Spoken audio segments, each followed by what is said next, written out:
Greetings and welcome back to the channel, guys. The Arcanist is finally live. I got to play it for a little over a week now. I found a build that I really like. It's a 1-bar build. Arcanist actually works really well with a 1-bar. Of course, you have to make a couple decisions, but I just want to show you what I've been playing for the last week. I really enjoy this build. It's very strong in no CP. BGs, it just cleans up in there. I love it. A little less strong in CP PvP due to, you know, certain CP passives that shall not be named. But yeah, it's a great build, and I just want to go over it real quick. So let's take a look at it. So stat-wise, we're not like crazy or anything. 28k health, 25k Magicka, 15k stamina. Feel free to build for more health if you feel like it. I personally don't really care about it, so you know, it's whatever. Magicka recovery 15 unbuffed, 1500 unbuffed. That's pretty decent. It goes up quite a bit. Due to CP passives, or when you're playing in no CP, of course, you're not going to have those, but drinking a potion and stuff like that is going to give you a little bit more.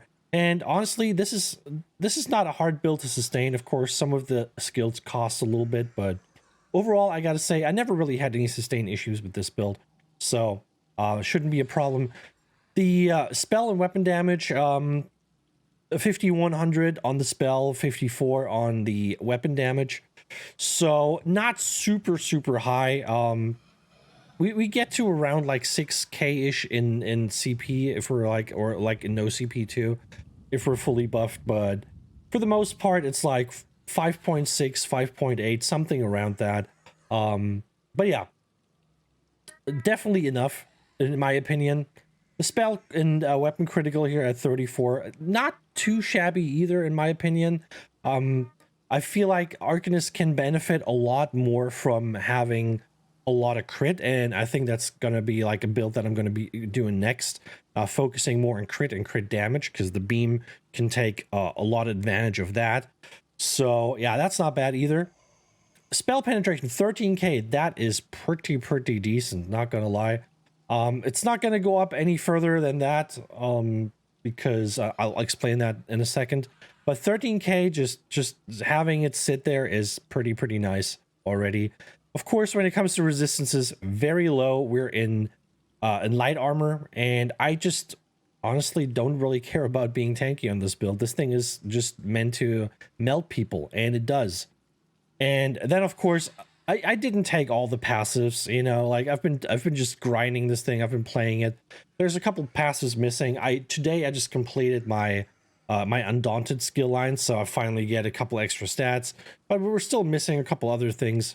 So honestly, don't worry about it. I wouldn't worry about building this to be a tanky, because honestly, this would be a completely different playstyle if you wanted to, if you really like valued a lot of health and a lot of armor. I don't think this is what this shines at. So for me personally, I'm okay with being squishy as long as I can just melt people. And the crit resistance sitting at a comfortable 2k here. Of course, we got a lot of buffs because this is a 1-bar build. We got Oaken Soul. But for the Mundus, we got the Warrior.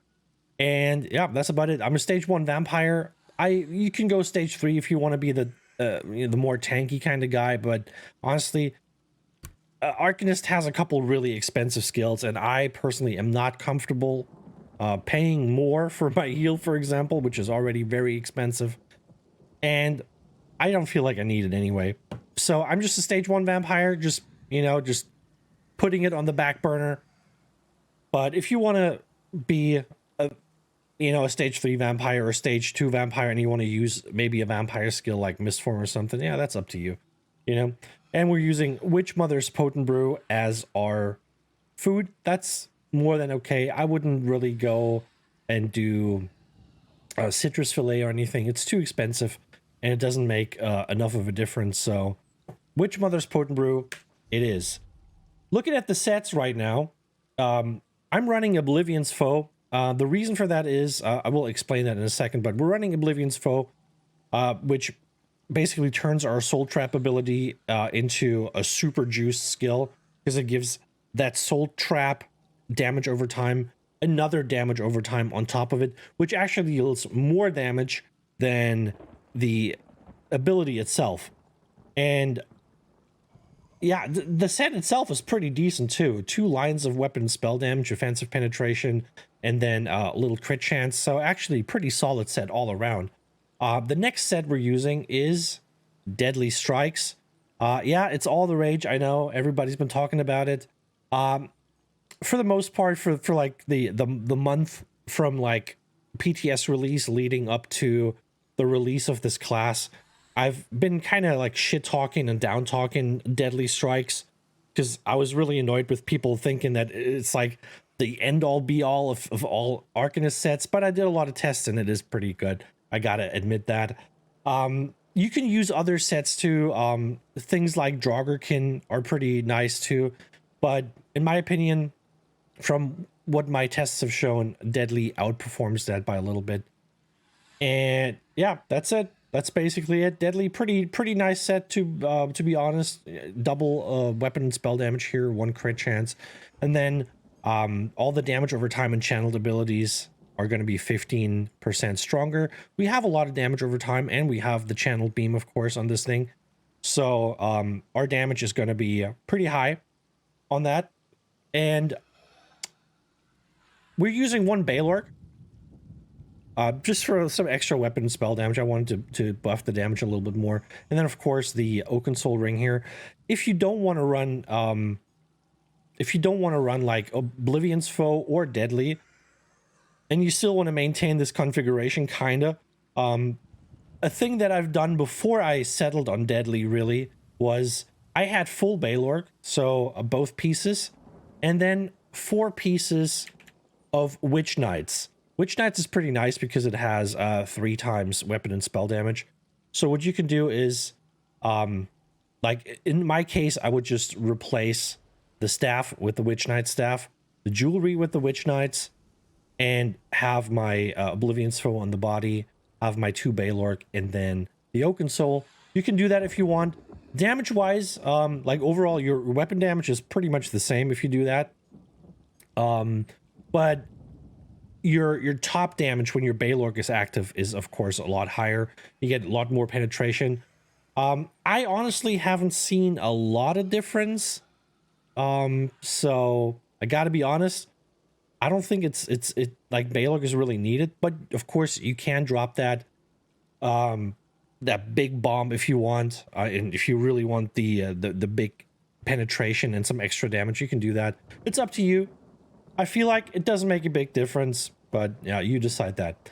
Anyway, so we're running this in light armor. So we have 5 light, we have 1 heavy, and 1 medium. And then we got Impan on the pieces. I'm not sure about Impan anymore. Let me know in the comments if Impan is still really the go-to.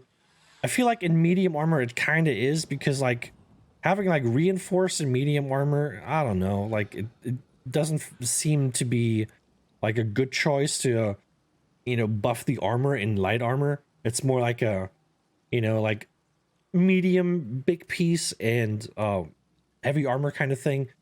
But yeah, I think Impan is fine. But of course, if you wanted to push the damage, you can go with Divines, for example. But I think a little Impan doesn't hurt. And then, of course, like I said, we got a heavy and the medium here. This one is reinforced because it's just what it is. I didn't change that. This one's Impan too. The jewelry is infused with weapon and spell damage and chance. You can put on what you want. I got these 2 here are like 2 stamina recovery, like weapon spell damage and stam recovery, and this one is 1 with Magicka recovery. Doesn't really matter. Just put on what you want, but I think infused weapon spell damage does go a long way, because you have 1 set that scales with weapon and spell damage, which is Oblivion's Foe, and you got to push the damage a little bit too. So I think that's the way to go. And we got a sharpened lightning staff. Lightning staff, of course, is going to give you extra AoE damage, which is the main reason we're using it, but it's also pretty nice for like just ranged heavy attacks to maybe get some Magicka back. So, and of course, I do like having some ranged options on my build, so I can tag people and get my ultimate gen going. Even if I'm not going in, I can just like make sure that my ultimate gen just never stops. That's always the problem when you're playing a melee build and you're you're not getting close enough so you can actually like light attack someone or block an attack just to get that ultimate gen. So that's why that is great, and of course sharpened for extra penetration. But yeah, that's basically the gear. Let's look at the skills here. So the skills, as I said, we're using Soul Trap. In my case, we're using Soul Splitting Trap. You can go for the other morph if you want to focus more on single target. The other morph is going to give you great sustain too. For this build, I'm kind of focusing more on actually doing damage to groups. So Soul Splitting Trap is going to allow you to easily apply 2 dots with your Oblivion's Foe set to a large amount of people. You just hit a ball of people and they all get the dot on them, 2 dots, and yeah, it's good damage. It's pretty good damage. This is like almost 11k over 10 seconds, and with the Oblivion's Foe, that's like another 13. So yeah, that's pretty nice damage. Like that's almost like 2.5k a second. So yeah, nice dot pressure. The next one is the Fulminating Rune. I have decided not to go with the rune that pulls, because I'm not sure if that one actually gives the pulled enemy CC immunity. If so, let me know in the comments. But I wanna have full control over my CC, so that's why I didn't want to go with that. And also, this one actually makes more sense for my build anyway.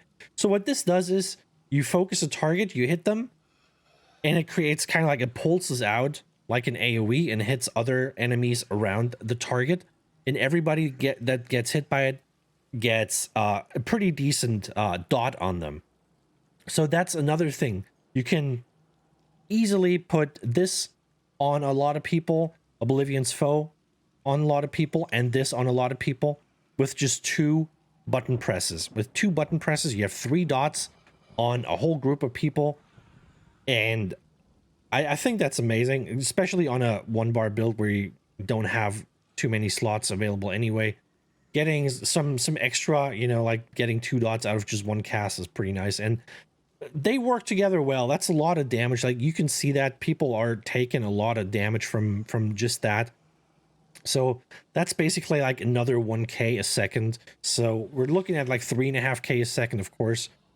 Mitigation needs to be factored in, but still, like, people are taking a decent amount of damage for that. And then after 6 seconds, you get a little burst, a little AoE burst around that initial target. That also happens when the target dies before the 6 seconds are up. So it's, you can kind of imagine that like a mini plague break.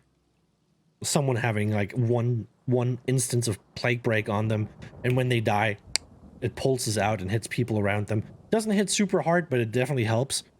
And of course, there's a synergy too. So if any friendly players are near the target, they can just hit that and deal some extra burst damage. That's pretty nice.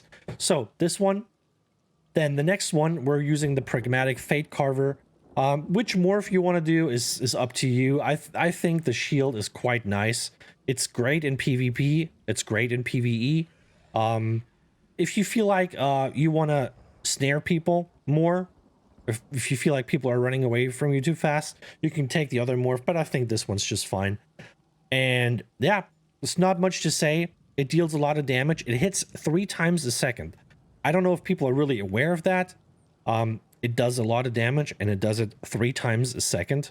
So yeah, that's pretty nice. And of course, you got to make sure that you use that beam when you have a lot of cruxes. Preferably all 3 cruxes, because that's basically gonna double the damage of this beam. Because per crux you get 33% extra damage. But yeah, if you can get your cruxes up, and I'll show you how to do that in a second. You only have one way to get cruxes on this build, and it's a little bit expensive, but if you get used to it, it's actually not a big deal. So yeah, make sure you have your cruxes up before you go in with the beam. But I'll say that timing over cruxes. If you see someone that's in a certain situation and you know, I gotta beam this guy now, don't worry about the cruxes. Don't waste time. Go in with the beam. You know, like it's better to just like put the beam on when you have the chance to, and just get a little extra, a little less damage, but just, you know, having the beam at the right time where it needs to be, then, you know, wasting that situation, wasting that opportunity just to get some extra cruxes going. So make sure that you just use the beam whenever you need to use it, and don't worry about the cruxes too much. But if you can prepare for it, make sure you have your 3 cruxes and you get double the damage out of it. That's a huge buff, but like I said, timing goes over the cruxes, in my opinion.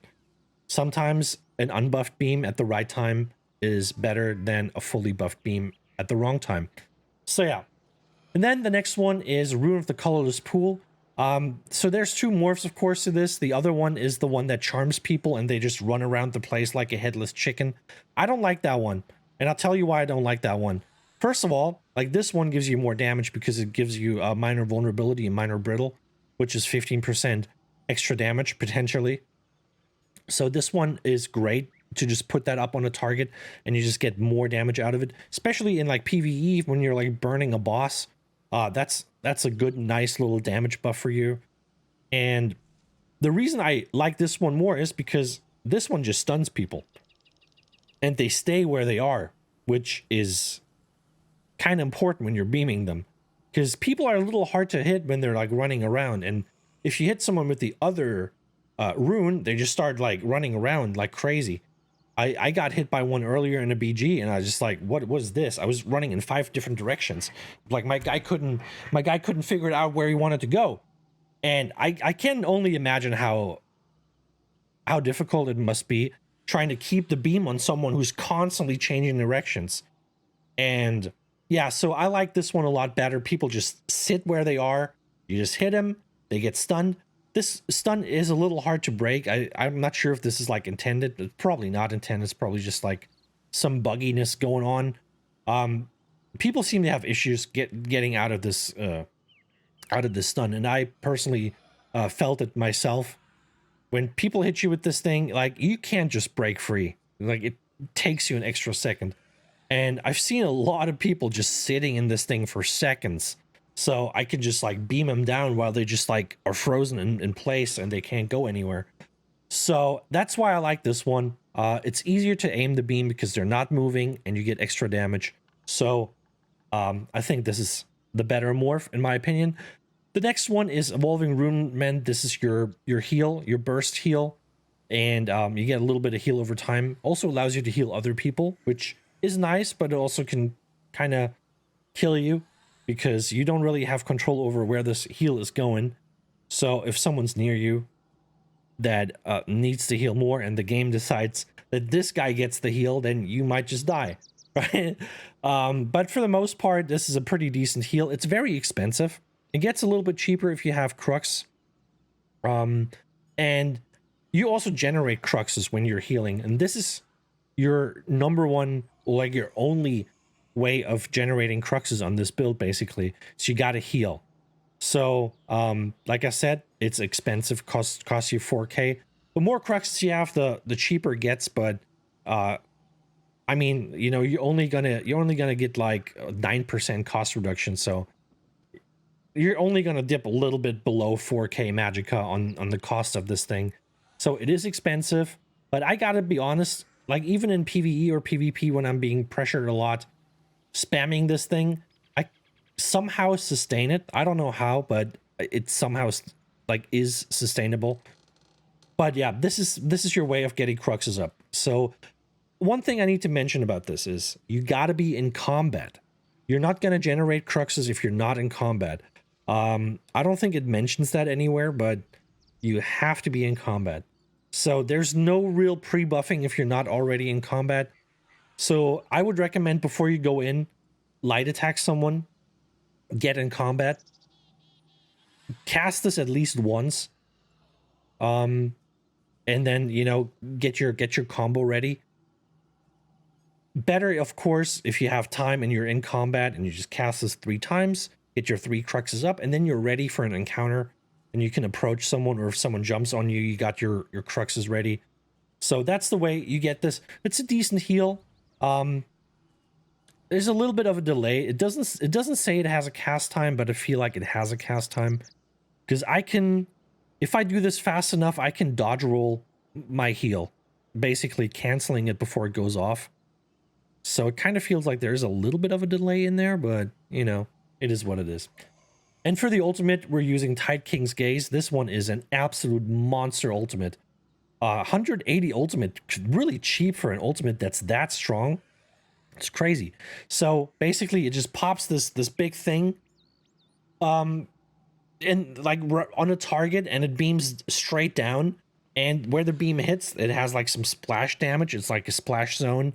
So everybody in that area, like 5-meter radius, gets hit by it. So, and the thing is, like, it lasts for 8 seconds, which is a pretty long duration. It deals a ton of damage. Like, it says 5.6k we're unbuffed. This could be like 6k. But here's the thing. It hits twice a second. So it's like 12k a second, basically, to everyone in the area. It's crazy damage.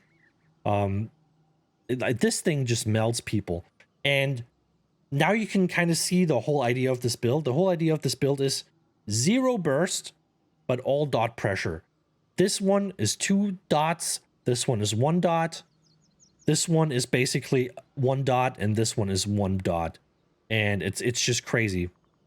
Like, it's so much pressure, really. People cannot deal with this.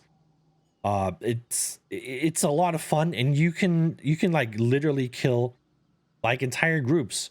Like, I've already uploaded a clip of me playing Battlegrounds where I just come into like a raging fight here in BGs.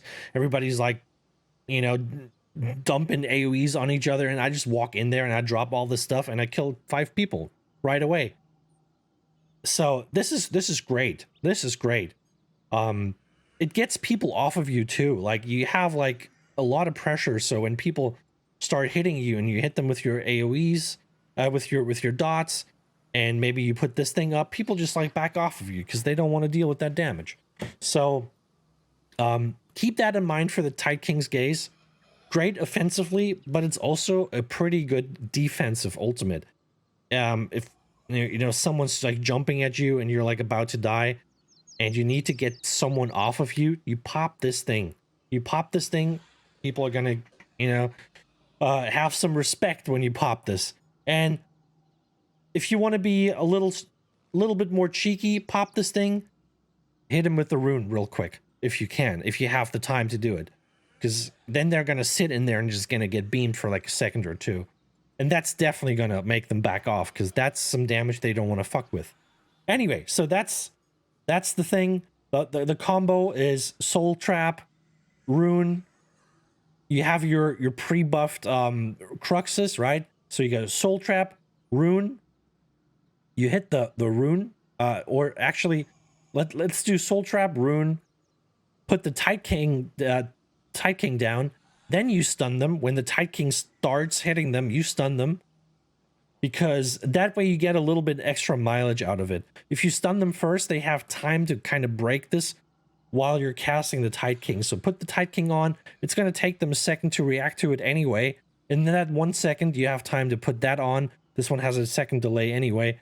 So by the time they realize, oh shit, I'm being hit, they're already being stunned. And then they sit in the damage for another second or two, depending on how fast they can break this. So I would say pop the ultimate first, then hit him with the stun, and then of course you go into the beam and you just beam him down, and that's the end of him. Let's go over the CP real quick. Green Tree is whatever you want. I always go Gifted Rider, Warmound, Sustaining Shadows, and Steed's Blessing. When it comes to the blue one, you take all the free ones, of course. And then I'm going with Backstabber, Fighting Finesse, Area of Effect, because the beam is AoE, and the our ultimate is AoE as well. And those are the two hardest hitting ones. So I went with the AoE here. And then of course Thaumaturge for damage over time. No brainer. And then in the red tree, take all the free ones, of course, and we're going with Boundless Vitality for extra health. Rejuvenation for some sustain. Slippery for the auto break. Really helpful, especially with like, you know, Arcanist hitting you with that busted stun. It's really good if you have the slippery in there. And then of course sustained by shadows for even more sustain. And yep, that's about it. That's the build. Give it a shot. I'm gonna upload a couple more clips of me playing this. This is really fun to play. Right now I'm not sure where Arcanist is gonna land. I'm enjoying it for the most part. It took me a while to get to that point, but I'm enjoying it right now. I'm just not sure if Arcanist is just a one-trick pony or if it has more to offer. We'll see. I'm going to look into different builds now. I'm thinking crit and crit damage Arcanist. I'm thinking max health Arcanist, because Arcanist has a lot of things that get buffed by your health. So I'm going to be looking into this for the next kind of builds. And yeah, but in the meantime, in between time, I hope you guys try this out. This is a super easy, super straightforward build, super fun. If you like to do BGs anyway, or if you play no CP Cyrodiil, you're going to be melting people. Like I said, in CP, people are a little too sturdy sometimes, but you can still melt them. One thing I want to say, Arcanists could potentially kill a ball group. I've seen that. I hit the ball group with my full combo and I saw their fucking health bars move, which is a thing you normally don't see. And imagine having 3 or 4 people in your group, all Arcanists, and you all use a kind of build like that, and you just all go in, massive dot pressure, and then 4 people beaming into the pile.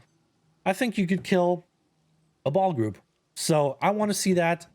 Get your Arcanist groups together and send me some clips of you just absolutely demolishing ball groups.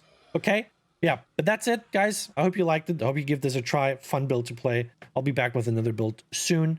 Like, comment, and subscribe. And I'll see you later. Take it easy. Bye-bye.